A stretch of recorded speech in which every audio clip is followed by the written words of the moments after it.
Hola, me llamo Valeria. Hace 5 años, mi familia no solo me avergonzó, me borraron, mintieron, se rieron, me sepultaron en silencio. Y cuando pensaron que nunca volvería a levantarme, me enviaron una invitación, esperando que sonriera. Pero lo que pasa cuando te entierran viva es que aprendes a cavar tu propia salida y no vuelves con las manos vacías. Esta noche no estoy aquí por venganza. Estoy aquí para reescribir la historia que intentaron terminar. Antes de sumergirnos, dime, si tu familia borrara tu nombre, ¿perdonarías o lucharías? Había sido uno de esos días agotadores en los juzgados que dejaban el aire de la ciudad con sabor a polvo y burocracia. Al empujar la puerta de mi piso en el centro de Sevilla, la suave luz de la hora dorada se derramaba sobre el suelo de parqué, haciendo que el lugar pareciera casi más cálido de lo que se sentía. Me quité los zapatos de tacón, dejando que golpearan contra la pared, y dejé caer mi maletín sobre la vieja mesa de roble. El correo se deslizó en un abanico desordenado. Facturas, publicidad, un cupón para una marisquería que nunca probaría. Y entonces me llamó la atención. Un sobre pesado, grueso y de color crema, con el escudo de la familia de la Vega grabado en oro. Mis dedos vacilaron en el aire. El mundo pareció reducirse al espacio entre mi mano y ese sobre. Mi pecho se tensó como si una mano invisible lo estuviera apretando. No había visto ese escudo desde la noche en que me marché hace 5 años. Después de que Borja se parara frente a toda nuestra extensa familia y levantara una copa por mi caída, me limpié las manos en la falda como si estuvieran sucias y finalmente alcancé el sobre. Era absurdamente formal, con un sello de lacre dorado, la clase de cosa que esperarías de una citación de la Casa Real, no de una familia que te había tratado como a una paria. Tracé la curva de mi nombre en el frente, Valeria de la Vega, y luego deslicé lentamente mi abrecartas bajo el sello. El aroma a papelería cara y viejos recuerdos me golpeó al mismo tiempo. Dentro, una invitación de boda tan recargada que rozaba lo vulgar. Está usted cordialmente invitada al enlace matrimonial de Borja de la Vega y Carmen Ortega. Mi estómago dio un vuelco. Borja, el chico de oro, el hijo obediente, el futuro de la dinastía médica de la Vega, al menos a sus ojos, y Carmen Ortega. El nombre no me sonaba de nada. Probablemente otra debutante rubia del barrio de Salamanca o de Los Remedios elegida para pulir la imagen de los de la Vega. Dejé la invitación con cuidado, como si pudiera explotar. Algo más se deslizó fuera del sobre. Una hoja de papel rayado, sencilla, sin sello, sin pompa. La letra de mi madre, temblorosa y urgente. Por favor, ven, te echo de menos. No saben que te escribo. Mamá. Me quedé mirándola, conteniendo el aliento. La misma madre que se había quedado sentada en silencio la noche en que Borja levantó su copa y me llamó desgracia. La misma madre que no había movido un dedo cuando hice las maletas frente a toda la familia y salí al frío. Y ahora esto, una súplica secreta escondida como contrabando. Por un segundo, la habitación se desenfocó a mi alrededor. Me agarré al borde de la encimera para estabilizarme, el mármol frío mordiendo mis palmas. Sin pensarlo, mi mano fue al collar de plata alrededor de mi cuello. El pequeño dije de la balanza de la justicia que mi abuelo me dio el día que aprobé las oposiciones a judicatura. Él fue el único que me miró y dijo: «Eres suficiente, Valeria, tal como eres». Presioné el dije contra mis labios para darme coraje, o tal vez para no desmoronarme. Los recuerdos me golpearon como un puñetazo. Fue en Nochebuena, hace 5 años. Borja, con unas cuantas copas de más, chocando su copa de vino contra el vaso de whisky de papá, su voz lo suficientemente alta como para cortar el murmullo cortés de primos y tíos. «Se cree que es demasiado buena para nosotros ahora», dijo, riendo con maldad, cambiando los estetoscopios por las togas, cambiando la sangre por la gratitud de extraños. ¡Qué maldita vergüenza! Las risas, las toses, el incómodo raspar de los cubiertos. Y mamá, sus ojos llorosos pero su boca cerrada a cal y canto. Papá ni siquiera me miró a los ojos. Me quedé allí, con 29 años entonces, humillada como una colegiala regañada en el patio, sin defensa, sin salvavidas, solo silencio. Esa fue la noche en que cargué mi coche con todo lo que cabía y conduje sin mirar atrás. Hasta ahora. Parpadeé fuerte, volviendo al presente. La invitación seguía allí, brillando con presunción bajo la luz de mi cocina, como si supiera exactamente lo que estaba haciendo.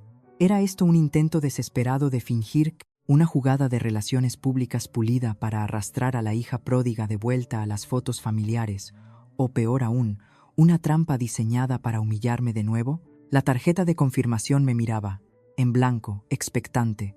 Dios, una parte de mí quería romperlo todo, tirarlo a la basura donde pertenecía. Otra parte, la parte que todavía dolía en las mañanas de Navidad, la parte que todavía se preguntaba si me echaban de menos, quería aparecer solo una vez.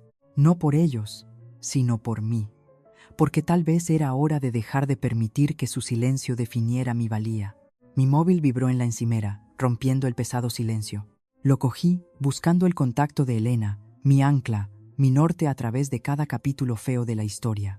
Escribí las palabras antes de poder dudar. Elena, ¿debería volver a entrar en la boca del lobo? Dudé un segundo. Luego le di a enviar. La ciudad zumbaba a mi alrededor. La sirena lejana de una ambulancia, el bajo grave de un coche pasando por la avenida. La vida seguía.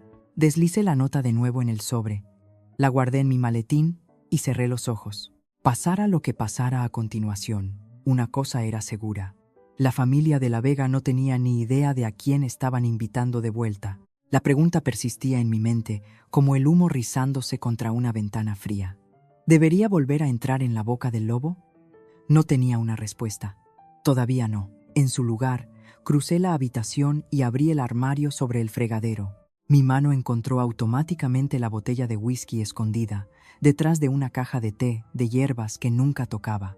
Me serví 2 dedos en un vaso, sin hielo, y me quedé allí mirando la tarjeta de confirmación sobre la mesa de la cocina como si tuviera el poder de reorganizar mi vida. Di un sorbo lento, dejando que el ardor floreciera en mi pecho.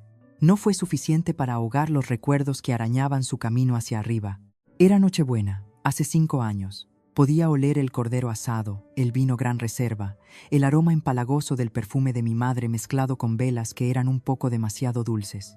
El cortijo de los de la Vega había estado abarrotado como siempre, con cada primo, tía lejana y socio de negocios, embutido en el gran comedor, como en el set de algún anuncio falso y brillante de valores familiares tradicionales. En aquel entonces, yo todavía era nueva en los juzgados, cargando con la preparación de las oposiciones como una segunda piel. Trabajaba en el turno de oficio, el camino menos glamuroso que cualquiera en mi familia pudiera imaginar.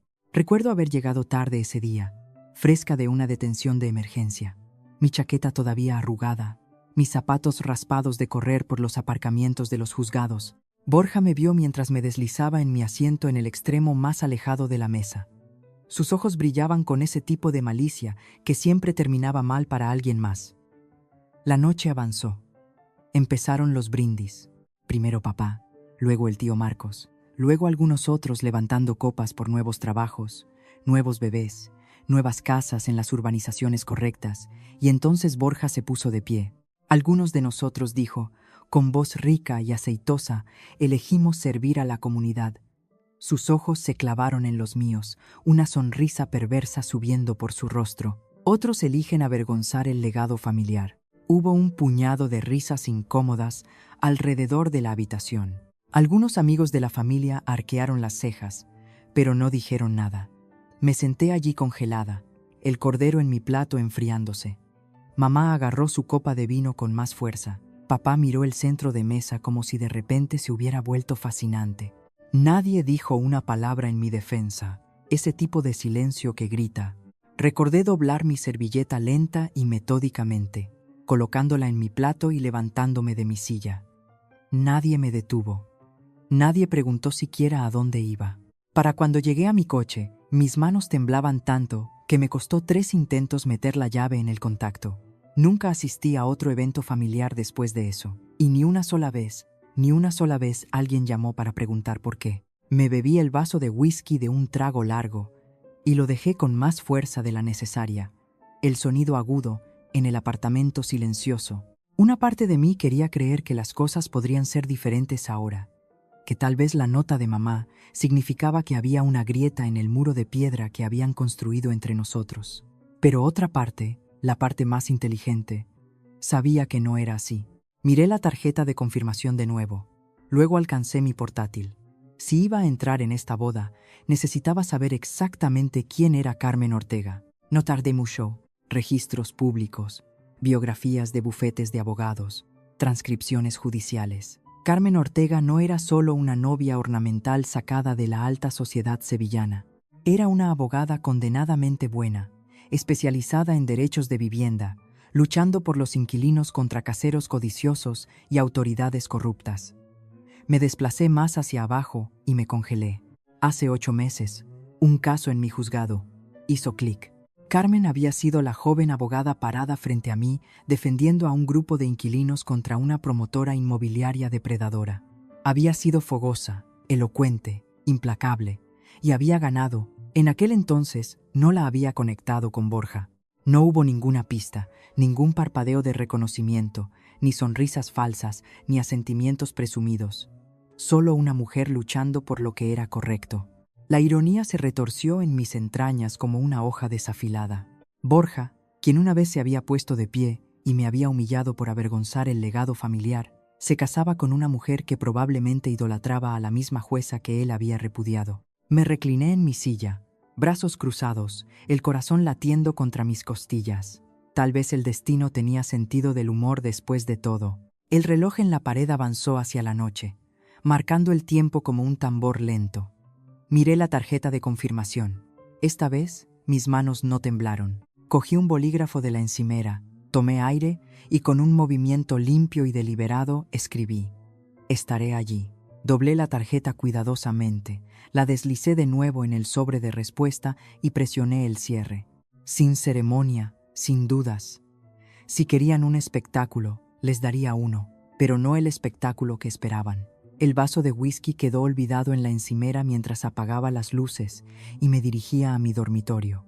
El aire nocturno a través de la ventana entreabierta olía a lluvia y posibilidad, y en algún lugar profundo dentro de mí, un fuego silencioso prendió.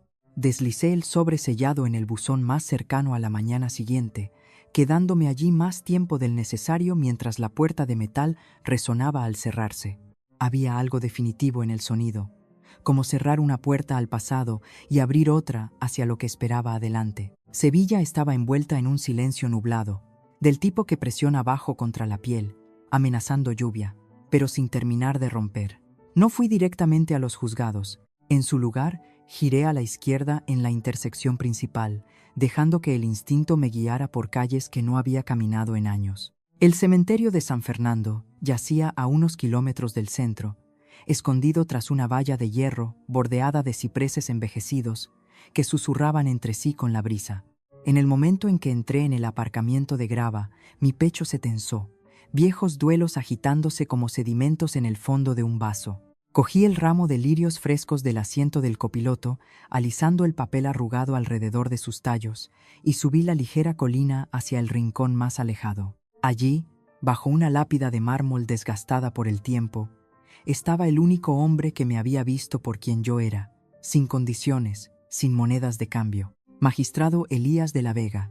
Abuelo. Me arrodillé con cuidado, quitando algunas hojas sueltas, y puse las flores en la base de su lápida. El grabado había comenzado a desvanecerse, pero sus palabras, por las que vivía, permanecían grabadas en mi memoria. Justicia sin miedo, integridad sin compromiso. Me senté sobre mis talones, dejando que el silencio se asentara a mi alrededor. Entonces, del bolsillo interior de mi chaqueta, saqué el pequeño sobre amarillento que había llevado conmigo durante años, pero que nunca había abierto. Había sido lo último que me entregó antes de que el cáncer le robara la fuerza a su voz una vez imponente. Cuando más lo necesites, había dicho. Bueno, si no es ahora, ¿cuándo? Deslicé mi dedo bajo el sello quebradizo, desdoblando la única hoja dentro. Su letra temblorosa pero fuerte. El verdadero poder no es ruidoso, Valeria. Está en mantenerse firme sin necesidad de empujar a otros hacia abajo. No siempre serás su favorita. No naciste para serlo. Naciste para superarlos. Miré la carta hasta que las palabras se desenfocaron, un nudo apretándose en mi garganta. Todos estos años había tratado de probarme a mí misma, de explicarme, de pertenecer a un lugar que nunca me quiso realmente. Y él lo había sabido.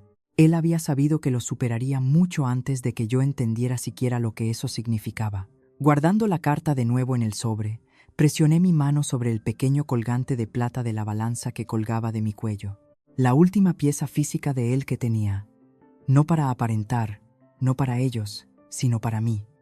Las primeras gotas de lluvia besaron el dorso de mi mano, suaves como una bendición. Me levanté, cepillé la humedad de mi falda y volví a mi coche. La carta guardada a salvo en mi maletín.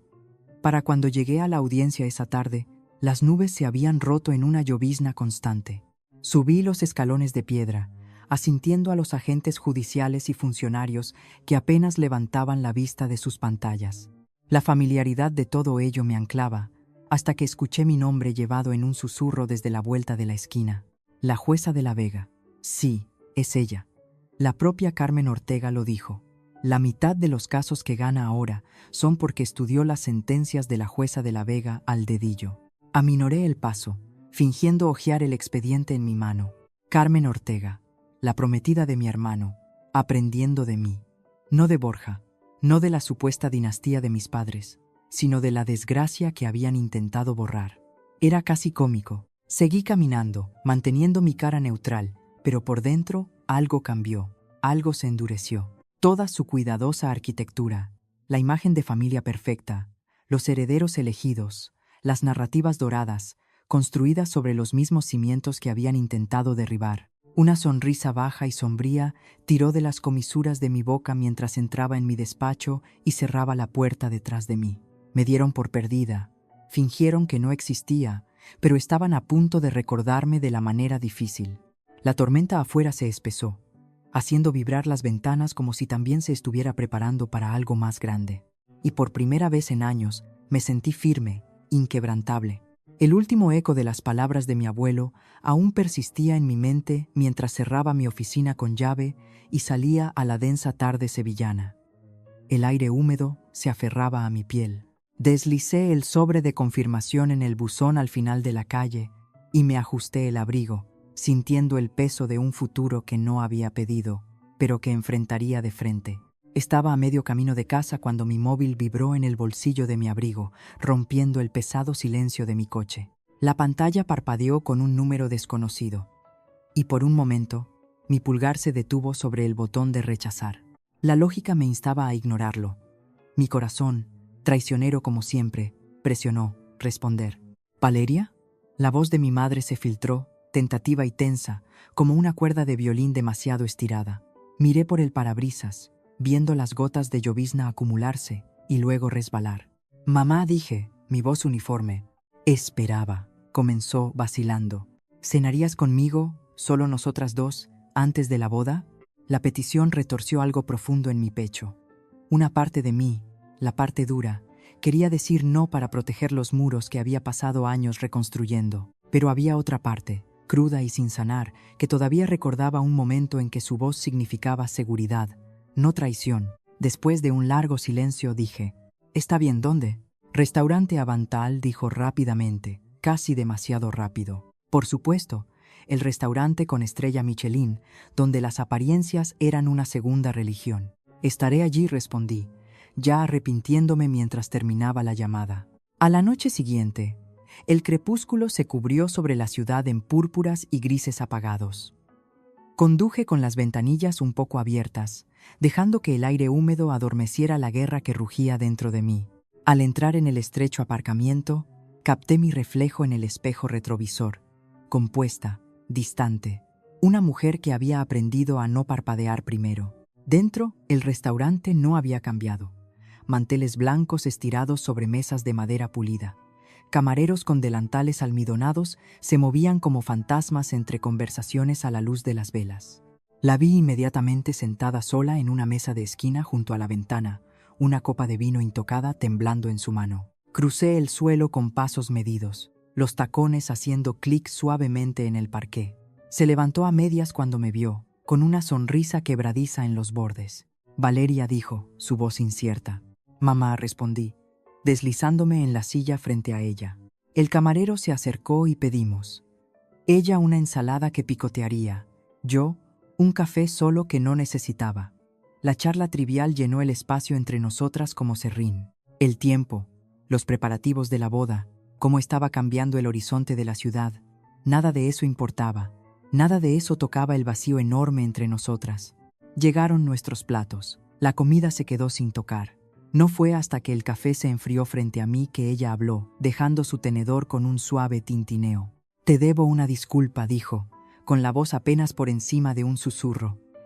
La miré, esperando. «Borja». Hizo una pausa, recomponiéndose. Le dijo a todo el mundo que tuviste una crisis nerviosa, que te fuiste porque no podías soportar la presión. Las palabras no me sorprendieron, pero escucharlas en voz alta raspó algo en carne viva. Ella retorció su servilleta hasta que la tela se tensó. Se lo dijo a Carmen, a todos.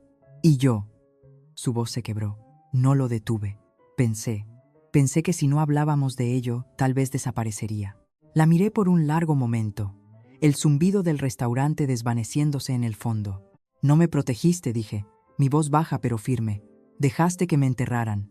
Las lágrimas se agolparon en sus ojos, pero no sentí nada. Ni rabia, ni tristeza, solo la fría claridad de una herida demasiado vieja para sangrar. Ella buscó en su bolso con dedos temblorosos y deslizó una pequeña caja de terciopelo sobre la mesa. Dudé, luego la abrí. Dentro, descansando sobre terciopelo oscuro, estaba el colgante que mi abuelo me había prometido. La dama de la justicia, con los ojos vendados, sus balanzas perfectamente equilibradas. Borja lo había guardado todos estos años, mientras me borraban de su imagen perfecta. «Es tuyo», susurró ella. «Siempre lo fue». Cerré la caja y la deslicé en el bolsillo interior de mi americana, sobre mi corazón, sin gracias, sin perdón. Algunas cosas no podían comprarse de vuelta con reliquias familiares y disculpas tardías. Empujé mi silla hacia atrás, las patas raspando ligeramente contra el suelo. Ella se estremeció ante el sonido. «Me enterraron una vez», dije en voz baja, manteniéndome erguida. «Esta vez estoy cavando mi propia salida, y traigo la verdad conmigo». Sus labios se separaron como para hablar, pero yo ya me estaba moviendo. Crucé el suelo del restaurante sin mirar atrás. El colgante, un peso sólido contra mi pecho. Fuera, la niebla se había espesado en una lluvia ligera, pero el aire olía más limpio ahora, más ligero, como si la ciudad misma hubiera exhalado algo viejo y amargo. Caminé hacia las farolas, cada paso firme, cada respiración más profunda que la anterior. La lluvia de la noche anterior se había secado en una bruma nebulosa que se aferraba tercamente al aire de la mañana. Me paré frente a mi armario, sopesando mis opciones. No se trataba solo de vestirse, se trataba de armadura. Elegir una versión de mí misma para presentar a las personas que pensaban que me habían eliminado del guión familiar. Después de un momento, me decidí por un vestido de tubo negro simple, estructurado pero no severo, y un par de zapatos de tacón bajo, pulidos pero sin pretensiones. Me puse el colgante de plata de la justicia alrededor del cuello, dejando que descansara justo debajo de mi clavícula. Un recordatorio silencioso, un arma silenciosa. En el viaje hacia la finca de los de la Vega, Sevilla se desdibujó. Las casas encaladas, el olor a sal en el aire, el zumbido bajo de los turistas comenzando a gotear en el casco histórico. Apenas me di cuenta. Mi mente estaba encerrada en un ritmo lento de recolección, la forma en que una tormenta se enrolla antes de golpear. Para cuando entré en el largo camino circular de grava, varios coches ya estaban allí, caros, relucientes, ruidosos de la manera en que solo el dinero viejo podía permitirse ser. Apagué el motor, tomé una larga respiración y salí. En el momento en que crucé el umbral, la temperatura en la habitación pareció cambiar. Sonrisas educadas, abrazos tensos, besos al aire que nunca tocaban la piel. El tipo de bienvenida reservada para extraños que te recuerdan algo que preferirías olvidar. Entregué mi abrigo a un joven camarero con una chaqueta blanca almidonada y me moví a través de la entrada, pasando los familiares retratos familiares que bordeaban el pasillo. Borja de bebé, Borja en la graduación de la Facultad de Medicina, Borja cortando la cinta del nuevo ala pediátrica de La Vega. Mi ausencia era conspicua, un espacio hueco que nadie reconocía nunca. Me encontré derivando hacia el salón lateral donde se habían reunido algunos de mis primos. Sus voces se escuchaban, animadas por demasiado champán, y la crueldad vertiginosa que siempre parecía filtrarse en las celebraciones de los de la Vega. Se cree que es alguien ahora, se burló uno de ellos, solo porque tiene un despacho y una toga. Otro soltó una risa fea y nasal. Sí, solo está jugando a disfrazarse. El éxito real, eso está en la sangre. Me quedé congelada por un momento, las palabras deslizándose sobre mí como aguanieve, afiladas, heladas, hirientes, pero no perforaron de la manera en que alguna vez lo hubieran hecho. No, esta vez afilaron algo dentro de mí en su lugar, lo templaron. Me di la vuelta sobre mis talones sin reconocerlos, mi columna recta, mis tacones haciendo clic decisivamente contra el suelo de mármol.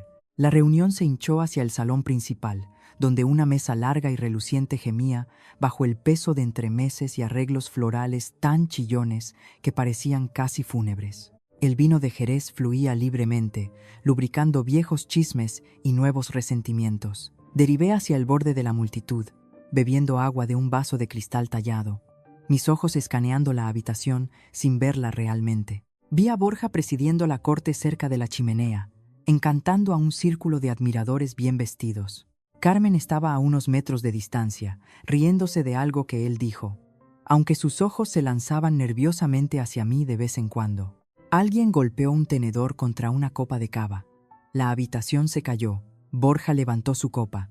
Esa misma sonrisa ensayada se extendió por su rostro, la que usaba en recaudaciones de fondos y reuniones de la Junta. Me gustaría agradecer a todos por venir, comenzó, con voz cálida y magnánima. Significa el mundo tener a nuestra familia, aquellos que han llevado el nombre de la Vega con orgullo, y a nuestros queridos amigos aquí esta noche. Risas educadas ondularon por la habitación. Y, por supuesto, continuó, su mirada barriendo la habitación, deteniéndose muy brevemente en mí. Estamos agradecidos por todo tipo de historias de éxito, incluso aquellas que piensan que una toga negra y un escritorio compensan, bueno, un legado real. Otra ola de risas, más afilada esta vez. Mis dedos se tensaron alrededor del tallo de mi copa hasta que el frío mordió mi piel. No me estremecí, no aparté la mirada. Si Borja esperaba una reacción, no la obtendría. Todavía no. Dejé que la risa pasara sobre mí, a mi alrededor, como una marea que ya no podía arrastrarme al fondo. En su lugar, levanté mi copa en silencio, no en brindis, no en rendición, sino como una promesa a mí misma. Nunca más permitiría que me disminuyeran. Nunca más me tragaría mi verdad por su comodidad. Nunca más me quedaría en silencio mientras reescribían la historia de quién era yo. El colgante alrededor de mi cuello se sentía cálido contra mi piel, su peso anclándome. El resto de la noche se desdibujó. Conversaciones vacías, risas forzadas, el ruido de vasos y cubiertos. Pero yo estaba en otro lugar completamente, ya trazando el curso de lo que vendría después, porque el ajuste de cuentas ya había comenzado, y esta vez no lo verían venir hasta que fuera demasiado tarde. El tintineo de las copas de cava aún resonaba débilmente en mis oídos cuando salí a la terraza trasera de la finca, donde el aire nocturno traía el frescor del campo. Necesitaba espacio, necesitaba un momento para respirar lejos de las sonrisas tensas y el desprecio apenas velado del interior. No estuve sola por mucho tiempo. Pasos se acercaron, medidos, deliberados. No me giré. No necesitaba hacerlo. Solo una persona llevaba esa marca particular de derecho divino como una segunda piel. Boria se apoyó casualmente contra la barandilla de piedra a mi lado, su perfil bañado en el brillo ámbar de las luces de la terraza. Menuda asistencia, ¿eh? Arrastró las palabras, haciendo girar los últimos tragos de su whisky. No dije nada, manteniendo mi mirada en la oscuridad más allá de los setos. Has causado bastante revuelo tú misma, continuó, una admiración burlona enhebrando sus palabras, apareciendo toda justa, envuelta en ese pequeño colgante como si significara algo. Seguí en silencio. No fue hasta que se rió entre dientes, bajo y condescendiente, que me volví hacia él, mi voz firme, precisa. Una mentira pública más sobre mí, Borja, dije, y no me quedaré callada. Se congeló a medio sorbo, bajando su vaso lentamente. Por un momento, el único sonido fue el susurro del viento a través de los naranjos. Entonces sonrió con suficiencia. la familiar inclinación presumida de su boca que conocía desde la infancia. «No te atreverías», dijo, con voz goteando confianza. «Montas una escena y pareces mezquina. Te quedas callada y pareces educada. De cualquier manera, yo gano». Dejé que el silencio se estirara entre nosotros, dejé que se macerara en su propia arrogancia. Luego me di la vuelta y me alejé, sin necesidad de decir otra palabra, porque ya sabía la verdad. Para cuando el sol bajó la tarde siguiente, proyectando largas rayas naranjas sobre el horizonte de Sevilla, estaba entrando en el salón de celebraciones donde se celebraba la cena preboda. El lugar era casi absurdo en su opulencia. Lámparas de araña de cristal, suelos de mármol pulidos hasta brillar como espejos, centros de mesa tan grandes que bloqueaban la mitad de las conversaciones de la mesa. Los de la Vega nunca hacían nada a medias. Dentro, la multitud se había espesado. Parientes, familiares, amigos, socios de negocios, todos vestidos con sus mejores galas, zumbando con una emoción superficial. Entré en silencio, con la cabeza alta, el colgante en mi garganta atrapando la luz. Los ojos me seguían como siempre lo hacían, algunos cálidos, la mayoría cautelosos, unos pocos abiertamente hostiles detrás de sonrisas educadas. Vi a Borja al otro lado de la habitación, su brazo rodeando posesivamente la cintura de Carmen, sonriendo como el rey de un castillo en ruinas. Atrapó mi mirada por una fracción de segundo y me guiñó un ojo. Fue entonces cuando lo supe. Encontré mi asiento asignado en una de las largas mesas de banquete, escondida entre primos lejanos, que apenas reconocía. Una tarjeta de programa doblada se sentaba pulcramente en cada plato, enumerando el horario de la noche. Cogí la mía y me congelé. El frente era lo suficientemente inocuo. Bienvenidos a la cena preboda de Borja de la Vega y Carmen Ortega. Pero cuando lo abrí en la parte posterior, donde estaban impresos los elogios familiares, una tradición en los eventos de los de la Vega, mi nombre estaba conspicuamente ausente. No fue un accidente. La estancia de 2 años de la tía Margarita como miembro de la junta de un ala menor del hospital estaba listada. El segundo puesto del primo Felipe, en una competición de regatas regional, estaba impreso en negrita. Incluso el logro de toda una vida del tío abuelo Carlos en contabilidad se ganó una mención. Pero yo, Valeria de la Vega, con las oposiciones a judicatura aprobadas a la primera y magistrada a los 35 años, borrada. El papel tembló ligeramente entre mis dedos, no de ira, sino de la pura fuerza que tomó permanecer compuesta. Al otro lado de la habitación, Borja levantó su copa hacia mí en un brindis burlón, una sonrisa curvando su boca. La multitud reía y charlaba a mi alrededor, ajena. Dejé el programa pulcramente, alisándolo con ambas manos. Debajo de la mesa, mis dedos encontraron el colgante de la justicia descansando contra mi piel. Cerré los ojos brevemente, dejando que su peso frío me centrara. No habría lágrimas esta noche, ni escenas, solo decisiones. Él pensaba que me estaba silenciando. Solo estaba preparando el escenario para su propia caída. Mientras comenzaban los primeros discursos, tributos empalagosos a la brillantez de Borja y la gracia de Carmen, deslicé mi móvil de mi bolso de mano bajo la cobertura del mantel. Un simple mensaje de texto a Elena, mi aliada firme e inquebrantable. «Prepara los documentos. Es la hora». El mensaje se envió con un suave ping. Deslicé el teléfono de nuevo en mi bolso y levanté mi vaso de agua lenta y deliberadamente a mis labios. Al otro lado de la habitación, Borja se rió demasiado fuerte de algo que dijo Carmen, completamente inconsciente de que el suelo debajo de él ya había comenzado a moverse. No lo vería venir. Nunca lo hacían.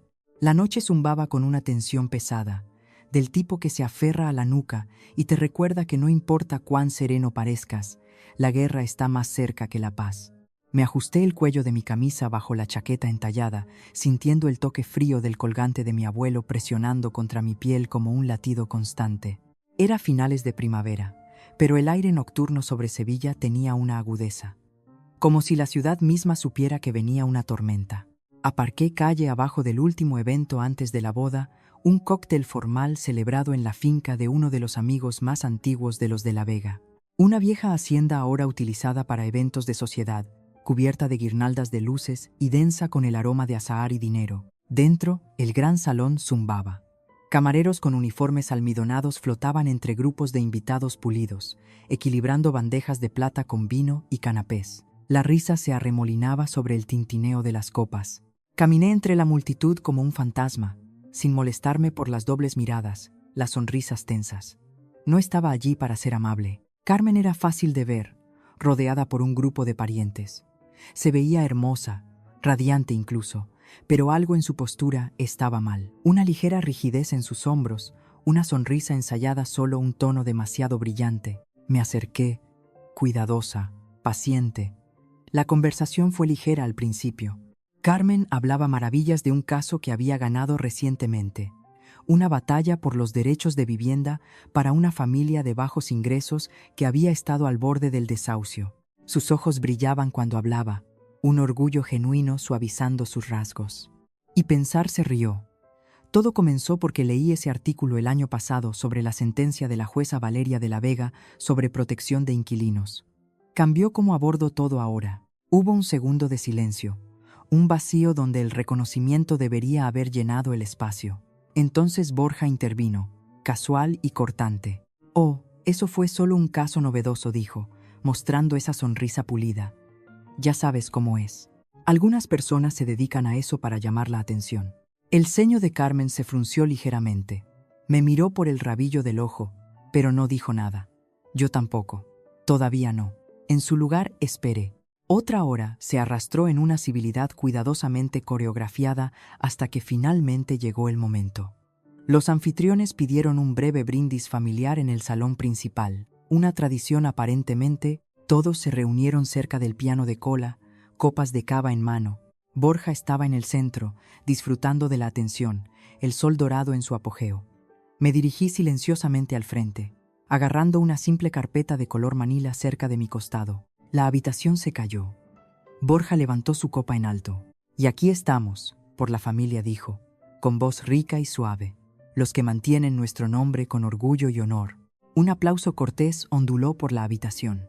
Esperé hasta que el último aplauso se desvaneció en un silencio incómodo. Luego di un paso adelante, sin micrófono, sin levantar la voz, solo mi presencia.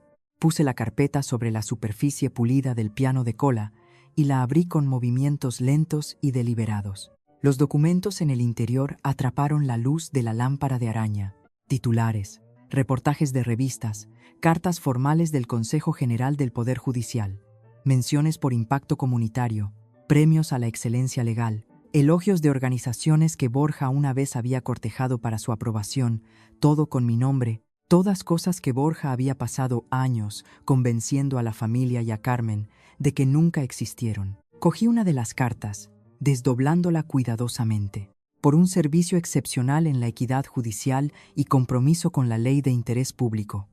Leí en voz alta, mi voz firme, las palabras cortando limpiamente a través de la imagen manufacturada que habían hilado. Dejé que el silencio floreciera. Dejé que las palabras se hundieran.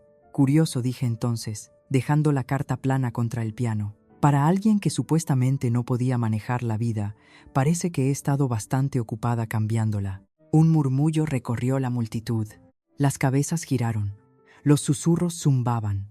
La sonrisa de Borja vaciló por primera vez en toda la noche. No lo miré.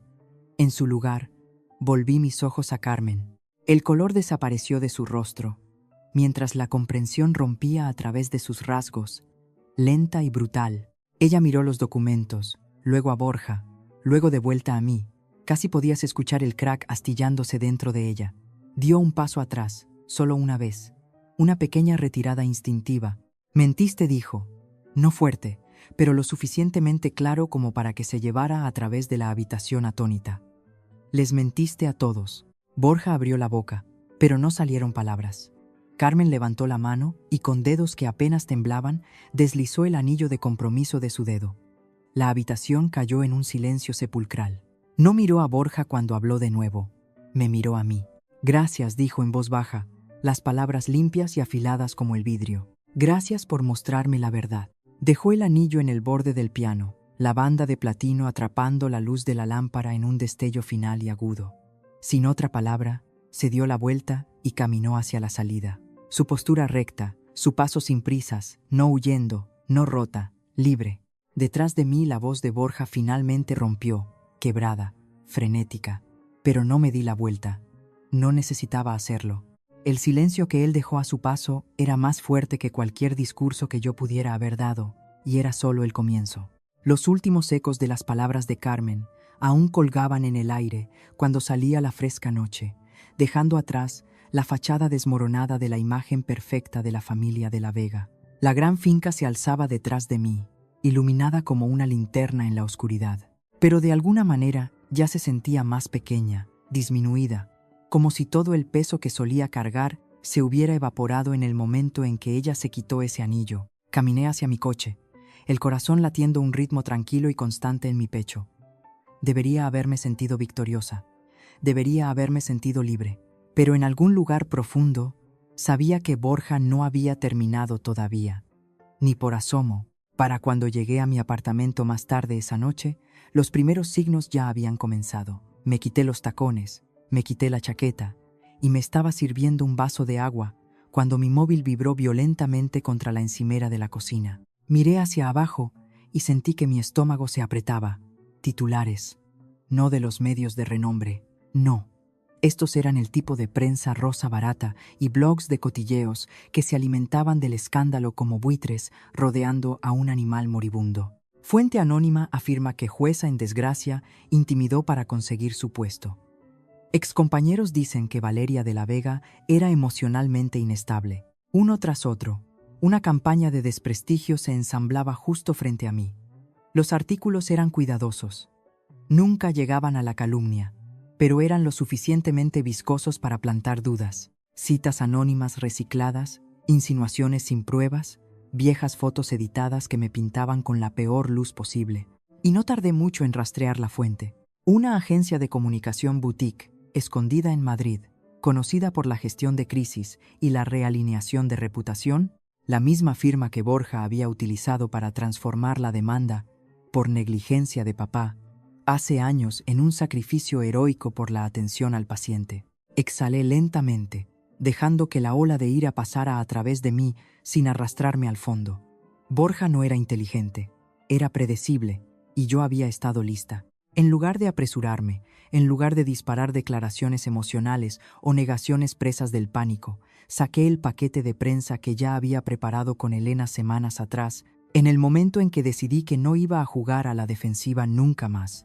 A la mañana siguiente, mientras la ciudad bostezaba despierta, mi equipo lanzó una sola publicación devastadora a través de todos mis canales públicos.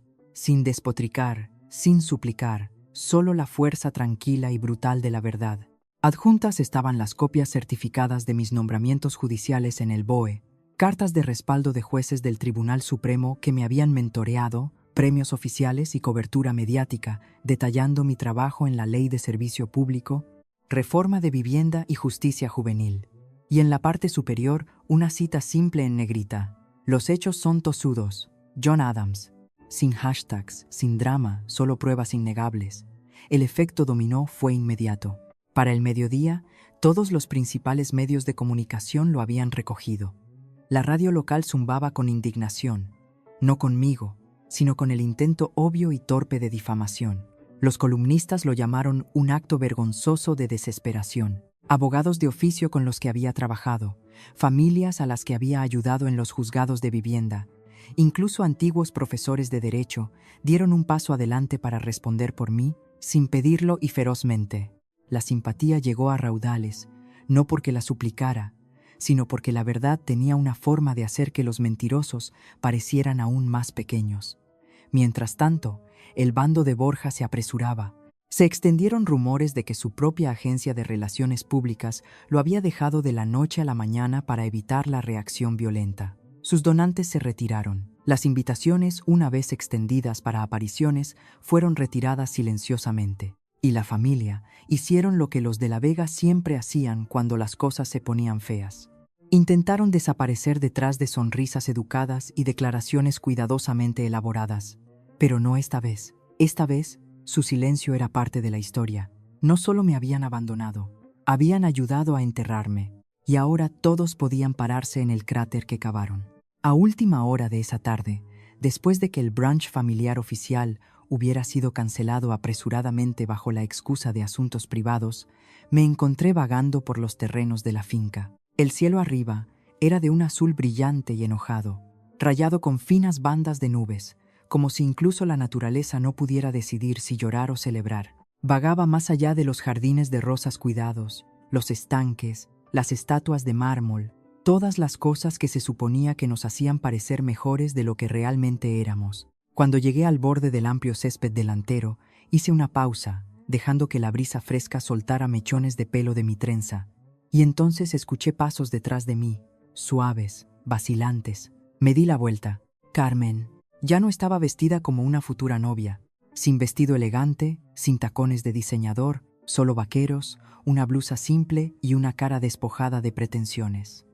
Cruzó la hierba lentamente, la distancia entre nosotras cerrándose con cada paso. Cuando se detuvo frente a mí, no habló de inmediato. En su lugar, extendió su mano, no como disculpa, no con lástima, sino en solidaridad. La miré por un momento, luego la tomé. Su agarre era firme, fuerte, no como una extraña, sino como algo completamente diferente. El sol acababa de comenzar a sumergirse bajo el horizonte, cuando Carmen y yo finalmente nos separamos. Ella caminó de regreso hacia la casa principal, con los hombros más rectos, más ligera de alguna manera, sus pasos tallando un nuevo camino que dudaba que Borja pudiera seguir alguna vez. Me quedé un momento más en el césped, la brisa agitando el dobladillo de mi chaqueta, el mundo a mi alrededor cambiando hacia algo desconocido y finalmente algo mío. Los siguientes días se desarrollaron en olas lentas e inevitables. La caída de Borja no fue cinematográfica. No vino con sirenas o estallidos dramáticos. Vino con reuniones silenciosas a puerta cerrada, con susurros urgentes sobre expedientes disciplinarios y daños irreparables a la reputación. Vino cuando las invitaciones a prestigiosas juntas médicas fueron rescindidas silenciosamente, cuando antiguos aliados dejaron de responder a sus llamadas, cuando el futuro brillante que le habían entregado en bandeja de plata se empañó justo ante sus ojos. Por una vez, la familia de la Vega no pudo girar la narrativa lo suficientemente rápido. Su fachada cuidadosamente elaborada se agrietó, luego se astilló. Las llamadas comenzaron a llegar, primos segundos, tías lejanas, incluso viejos amigos de la Facultad de Derecho de mi padre, cada uno intentando a su manera torpe ofrecer simpatía, sin asumir responsabilidad. Siempre supimos que eras especial, Valeria. Nunca creí lo que decían. Eres más fuerte que todos ellos juntos. Demasiado poco, demasiado tarde. No respondía nada de eso porque la verdad ya había hecho lo que años de discusión nunca pudieron. Se mantuvo, y para mí eso fue suficiente. Volqué mi enfoque a la vida que había construido lejos de sus mentiras pulidas. El puesto de magistrada en la Audiencia Nacional que me habían ofrecido, una posición que no podían tocar, que no podían retorcer en algo feo, esperaba pacientemente mi firma. Era un papel ganado a través de noches largas, casos imposibles, y la creencia silenciosa e implacable de que no necesitaba su permiso para ser grande. Firmé la carta de aceptación con una mano que no temblaba. Un año después, en una cálida tarde de primavera, estaba en la entrada de la gala de la Fundación Comunitaria de Sevilla, un evento que ayudé a organizar no por prestigio, no por reconocimiento, sino por los barrios que habían confiado en mí mucho antes que nadie más. El aire zumbaba con risas y el tintineo de copas. El aroma a jazmín y azahar espeso en la brisa. Dentro del modesto salón de baile no había espejos dorados, ni actuaciones desesperadas por aprobación, solo personas que creían en reconstruir lo que estaba roto. Mientras me movía entre la multitud, capté vislumbres de caras familiares, no de mi línea de sangre, sino de las trincheras.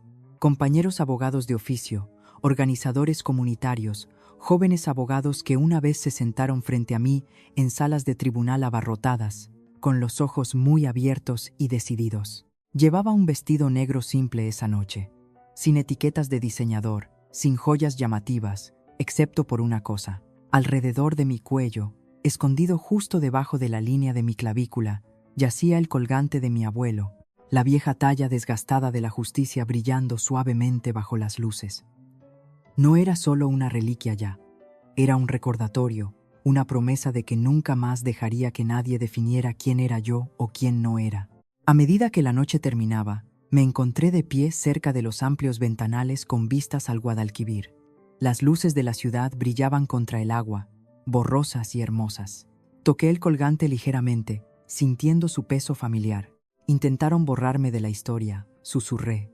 Una pequeña sonrisa curvando mis labios. Escribí una mejor en su lugar. Me quedé allí un largo momento, respirando el aire del río, la risa tranquila detrás de mí, el pulso de una vida que nadie más había escrito para mí. Y tal vez, solo tal vez, esa fue la mayor victoria de todas. ¿Qué hubieras hecho tú si tu propia familia intentara borrarte? ¿Habrías luchado por tu nombre o te habrías alejado?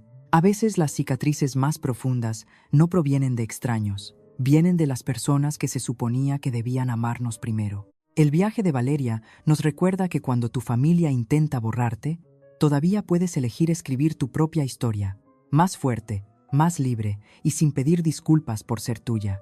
¿Alguna vez te has enfrentado a un momento como este? ¿Te habrías quedado en silencio o te habrías defendido? Cuéntanoslo en los comentarios. Leo a todos. Y si te encantan las historias poderosas de resiliencia, verdad y drama familiar, no olvides darle al botón de suscribirse. Hay mucho más por delante y no querrás perdértelo.